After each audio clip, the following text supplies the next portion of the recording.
One of the worst puppets I've ever seen. It's horrifying. It's horrible and scary, and yet charming. Yeah, it's kind it's of like... It's little like... Yeah, I mean, little noises and stuff. It's kind of like the gopher in Caddyshack. Almost exactly like the gopher from Caddyshack. It's a lot like that, and it's like, yeah, but that was in the 70s. In 1990, you think you'd do a little better, but I don't think they tried. I think they're like, no, we want it to look like shit. So he pulls in Sam the sleaze bag, goes, this is your guy, okay, you stay away from these women. Yes. Okay, we're going to let you go. But no, we're going to cut your dick off, but not really. But if you do this again, we're really going to cut your dick off. So he jumps off a balcony onto Tone Loc's beatbox, destroying it, and then Tone Loc and his boys proceed to beat the shit out of him. Again, I thought this is where he died. You would think. But no. Yeah. Not yet. Or not. He doesn't die, but, you know. He deserves to die. If you fuck up Tone Loc's beatbox, you need to die. He tells him that, like, you're going to wish you died, and then they beat the shit out of him. Exactly. So Ford goes to meet his buddy Johnny Crunch, who's got a job for him. He's got a case, not a leather case or one other case, but an actual case. I got a job for you. Not a leather one, a real one. Not a leather case, a real case. Right, because that's what we thought, you jackass. And throughout the film, they literally answer the phone by saying, hit pay dirt with K-Dirt. Yeah, weirdly will get paid off. The weirdest things get paid off in this film. This movie pays off a lot of shit. That the fucking lighting of his fucking drink pays off. Yep. Wow. So he goes meet his buddy Johnny, who is like the world's greatest shock jock DJ. Everyone hates him. He's got his own security at the front with his secretary because everyone wants to kill him. Which is why he wanted. So they frisk Ford as soon as they get in, and then he fucking pushes the security guard aside, fucking crotches him. Yeah. Goes in, one of those like, oh, you son of a bitch, it's been forever. One of those things. Yeah. They have a conversation. He says, you gotta look for this girl, Zuzu Petal. She's my daughter. And has this whole heartfelt story about how he got in love with a woman and she had a kid and that she came out here and... you're full of shit. I am full of shit. You got me. It's actually my sister, my daughter, my sister. I'm like, whatever, fucking Chinatown? I mean, I get it. Noir's noir. You want to harken back, but... This is a little bit weird. A little weird. But either way, go find her. Just shut up. Here's some money. Here's $4,000. But literally, he pulls a 20 out and goes, this is what I give you now. You'll get the rest when you win. You get dessert when you eat your supper. Yeah. It's like, okay, I'll find her. All right. He leaves. I don't know how far he gets. He doesn't get very far, but this is the weirdest part of the movie for me because they do something that makes no fucking sense. Because in every noir movie, and in this one... He's got an internal monologue that's just chatting away, telling us shit. But this one is the one time in the movie where he addresses the camera and talks. And I'm like, I guess the idea was it was going to be more visually interesting if he says something as opposed to just close-ups of his face as he's thinking. But I'm like, that fucks up the narrative completely. I don't know what the hell's going on. So it was just really weird to me, and I'm like, I know I shouldn't be looking this hard into it because of what the movie is, but I'm like, that's fucking dumb. All he was saying was his history with Johnny, and how they both came out here to make it. Oh, it wasn't what he said. I didn't give a shit about that. It was, no, I'm just saying what he was saying. But it was while just he was it was driving. that fucking moment. He I'm like, what the hell? He was actually saying it to the camera. Well, we stopped, looked at the camera, and then proceeded to speak. Yeah, it was really weird. Turns on the radio, and it's Johnny doing his bit. You know, well, someone's trying to kill me, and they think it's a bit, but he knows. Yeah, like, Ford knows. Oh no, something's up. Yeah. Drives back to the studio. He would have only been like 2 minutes away, by the way. That's why I asked him. Like, I don't know how far he got because it takes him a little while. Yeah. So he goes in, and they stop again, going, "Oh no, he's always doing this crazy shit." And he's like, "No, get in there. He's fucking dying. No." Kicks the door in. His other secretary. That's the thing. My secretary's been shopping. I'm like, who's the woman at the front desk then? Is that the building secretary? I guess so. Well, yeah, that's the concierge of the building. That's his secretary. Is the one that was shot. So a body comes down. And you're like, get that out of the way. And then it's literally him just standing, being electrocuted. Well, he says at one point, "You're gonna electrocute me. You're gonna electrocute me." I'm like, what the fuck? Okay, and then he literally does. He's being electrocuted. And like Vince Neil, dead. Yep. Gilbert Gottfried is done. Yep. Cameo done. Print cut. It was nice seeing you, Gilbert. Please. Yeah, it was nice seeing you, Gilbert. And he's dead. So the cops show up with Lieutenant Amos. calling me an anus? Effectively known as Lieutenant Anus by Ford Fairlane. And it's this whole thing, like, he's an actual cop.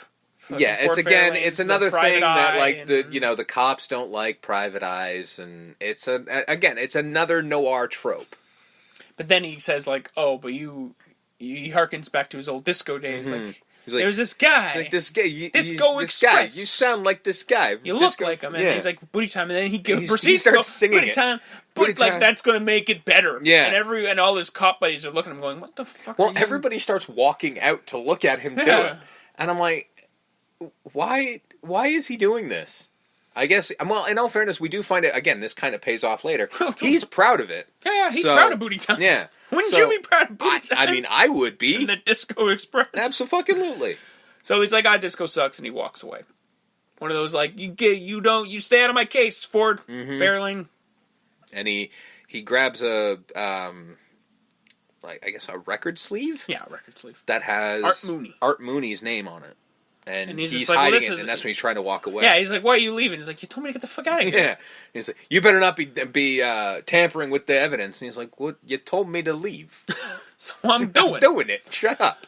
Runs into the kid again, I got $100, it's all crinkled, and he's like, I'm not taking your money. And then hard cut to him waking up drunk with the money in his hand going, I can't believe I took the money. I'm like, that was an odd cut. That was pointless. All right. Well done. Knock on the door. Yep. Colleen Sutton, played by Priscilla. Priscilla Presley shows up. Okay. Because reasons. Although when we find out the actual villain in this movie is Wayne Newton. Yeah. Maybe Priscilla Kelly isn't the weirdest thing. Priscilla Presley's not the weirdest one. But it's just sort of like, oh, okay. Elvis's ex-wife. How you doing?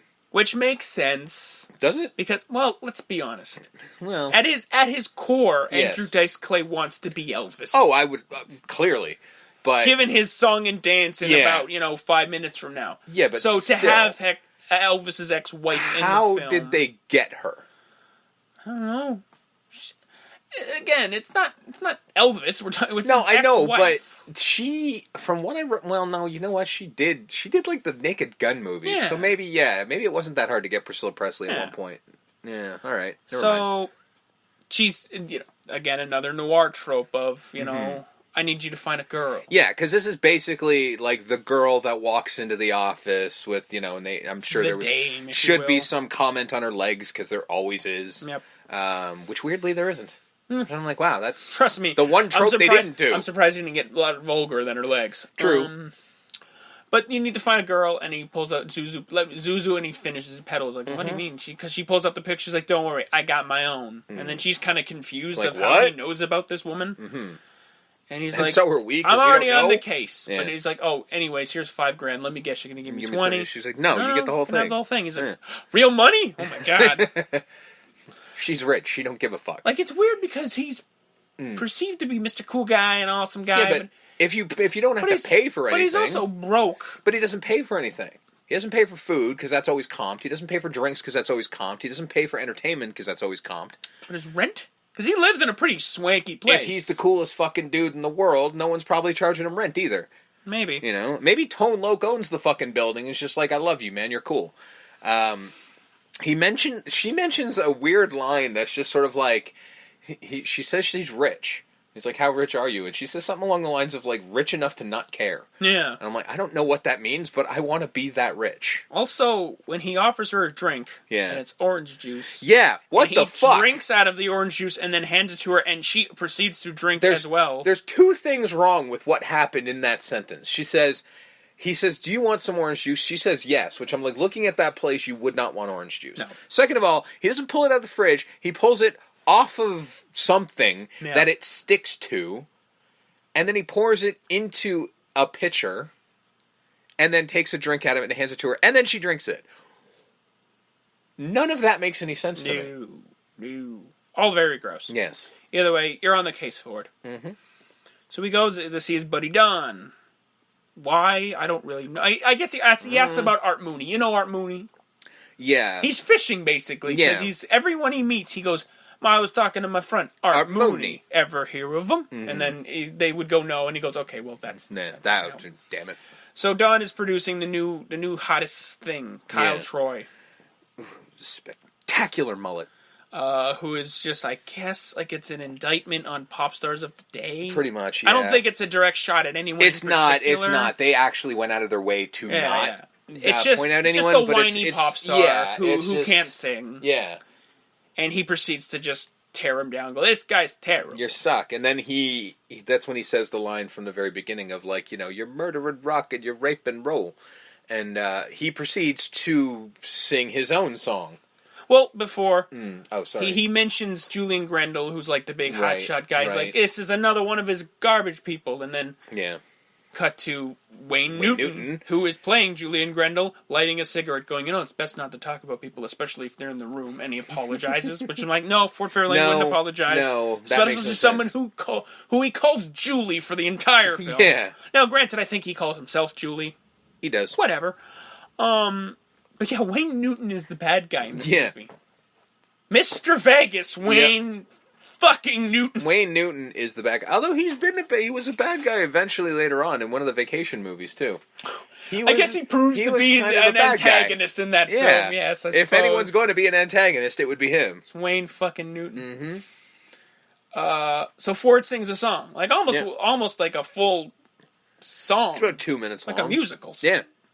And he's like fucking rock and roll, and he's fucking, follow me here, girls, follow me here, guys. He's basically doing what Andrew Dice Clay would do if he did an Elvis-inspired song. Yeah. You know? And it's fine. It's alright.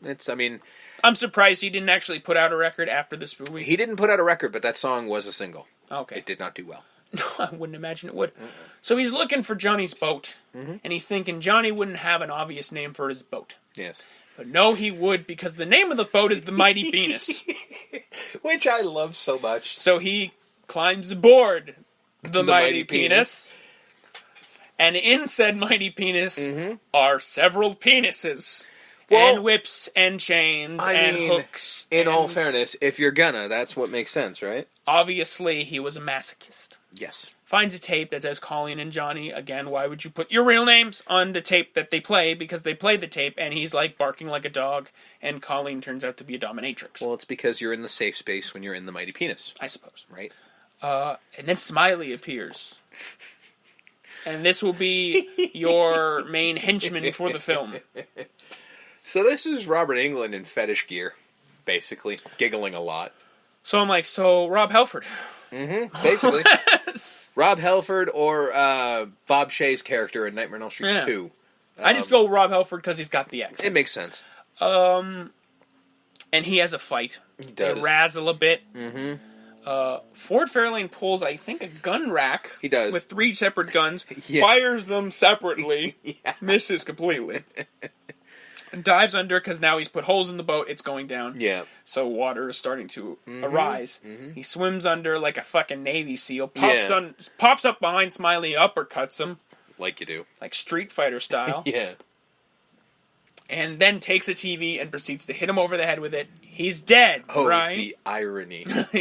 Robert Englund has slammed people's heads into TVs. Now it's his turn. Which is weird, because that happened in the 3rd, right? Yes. Not the 4th. No, so it happened in the 3rd. He wasn't taking anything from Nightmare on Elm Street. He didn't have anything to do with the writing. Maybe. Would it behoove of Robert Englund to go, it'd be funny if you hit me in the head with a TV. Oh, no. Robert is that kind of guy. And there is possible. There is definitely a bit of a ham. Robert Englund is one of the hugest fucking hams on the planet. If you ever listen to this dude fucking talk. It's a whole pig. But you know what I mean, right? Yeah, no, he absolutely would. If it wasn't in the script, it was his idea. Guaranteed. So, he's dead, right? Right? We'll get there. So there's a party. He sees Johnny's. There's an invite for Colleen's party, like a fancy rich person party. Yes. So he shows up and he asks Jazz to come as his date. So we get him at the party, and then Jazz shows up looking, as the kids would say, like a snack. Wait, that's a thing? Yes, sir. That is actually a thing. You know, being old, I don't understand the slang of the kids. That one I like. Because Lauren Aldi is a deal. Yeah. So, and he sees that, he's like, oh, Jesus, I said dress nice, but not this nice. Yeah. Like, and then she's immediately like, you're an asshole. And there's a whole joke where he eats a crab cake and it's garbage. It's disgusting. And